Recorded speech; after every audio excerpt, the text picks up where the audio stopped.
wabarakatuh. Apa kabarnya pada hari ini? Semoga semua dalam kondisi sehat dan tetap menjaga kondisi kesehatan. Baiklah, sebelum kita memulai pelajaran, mari kita berdoa terlebih dahulu. Berdoa menurut kepercayaan masing-masing. Berdoa dimulai. Selesai. Baiklah anak-anak ibu, untuk absensi kita pada hari ini, ibu sudah mengirim linknya yang di bawah ini ke grup WhatsApp kita. Jangan lupa absen ya, untuk menambah penilaian sikap Ananda dalam pelajaran hari ini. Anak-anak ibu semuanya, materi kita pada hari ini tentang proses pencucian, di mana kompetensi dasarnya 37-nya memahami pencucian dan melakukan pencucian. Adapun tujuan pembelajarannya, yang pertama memahami pengertian wasing dan manfaat dan tujuan pembuatan pencucian, mengidentifikasi bahan-bahan pembersih cucian, mengidentifikasi peralatan pembersihan. 1-3 sudah kita pelajari pada minggu yang lalu. Sekarang kita akan masuk ke memahami proses pencucian dan melakukan proses pencucian. Sebelum kita melakukan proses pencucian, yang harus kita lakukan pertama kali adalah marking. Seperti anak-anak ibu lihat pada gambar di samping, marking itu proses penanda pada pakaian agar tidak tertukar dengan tamu yang lain. Proses ini biasanya dilakukan dengan 2 cara, yaitu dengan cara manual dan dengan cara mesin.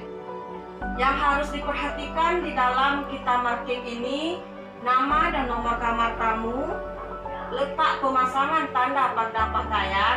Letak pemasangan tanda ini pada pakaian kita harus perhatikan. Kalau di baju kemeja tamu itu letaknya di kera baju.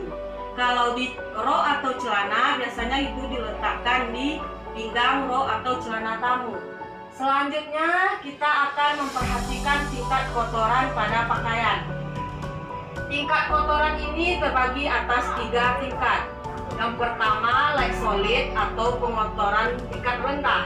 Tingkat pengotoran yang bisa kita analisis dengan ketentuan kotoran tidak nampak tapi berbau seperti gambar di samping. Selanjutnya, tingkat medium atau tingkat sedang. Tingkat kotoran ini terlihat namun bisa dibersihkan dengan bahan pembersih deterjen seperti gambar di samping. Selanjutnya, heavy solid. Heavy solid ini adalah tingkat kotoran yang berat. Tingkat pengotoran berat yang dalam pembersihannya memerlukan bahan pembersih khusus. Contohnya noda bisa pada makanan dan juga pada bahan kimia. Seperti gambar di samping juga bisa Ananda lihat. Selanjutnya kita melakukan pre-washing. Pre-washing adalah proses pengurangan tingkat pengotoran dari heavy solid dan medium menjadi light solid. Proses pencucian sebelum melaksanakan washing, setelah pakaian dipisahkan, pre-washing ini berupa spot removing dan soaking. Di mana yang dimaksud dengan spot removing itu proses penghilangan noda pada pakaian dengan tingkat pengotoran heavy solid. Proses spot removing ini bisa dilakukan secara manual dan menggunakan alat spot removing mesin dengan bahan pembersih yang disesuaikan dengan jenis noda yang menempel pada pakaian. Bisa kita lihat seperti gambar di samping. Kita bisa menggunakan seperti gambar di samping. Kita juga bisa menggunakan untuk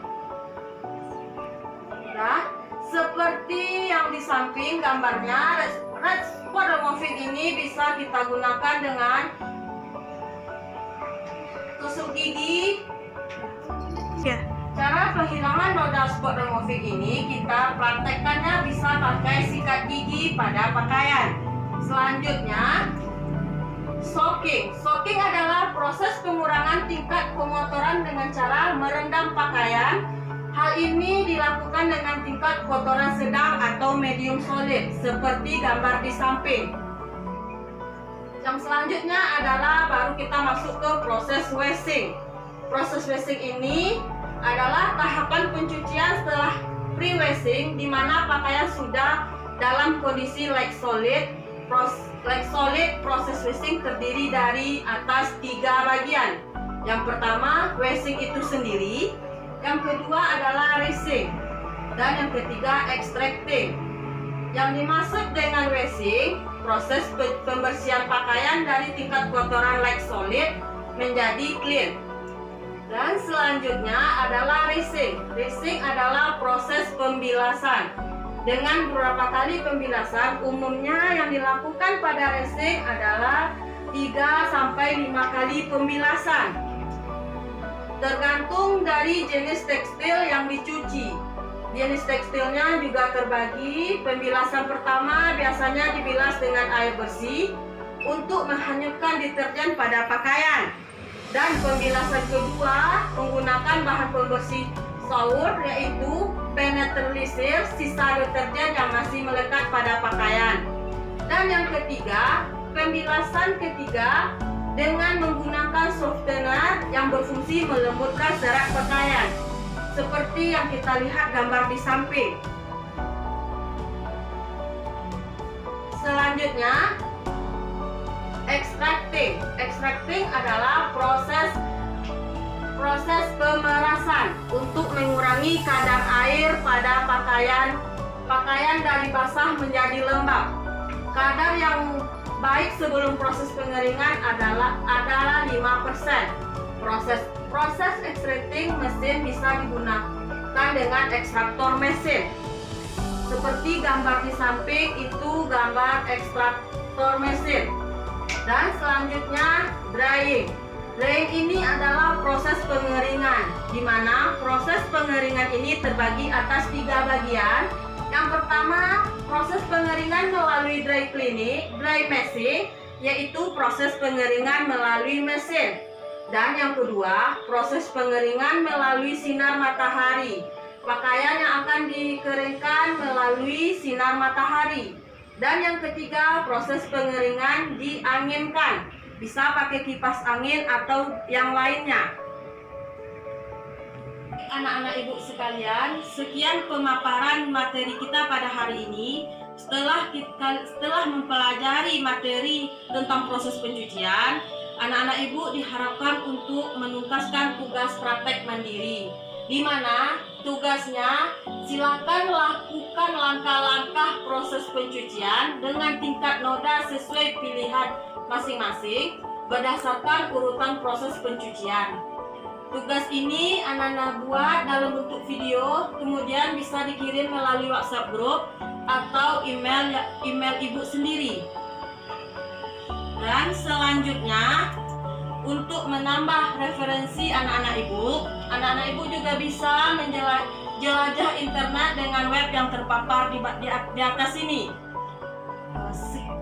Sekian materi kita hari ini, dan ibu harap anak-anak ibu bisa mengerjakan tugas dengan sebaik-baiknya. Sekian, terima kasih. Wassalamualaikum warahmatullahi wabarakatuh.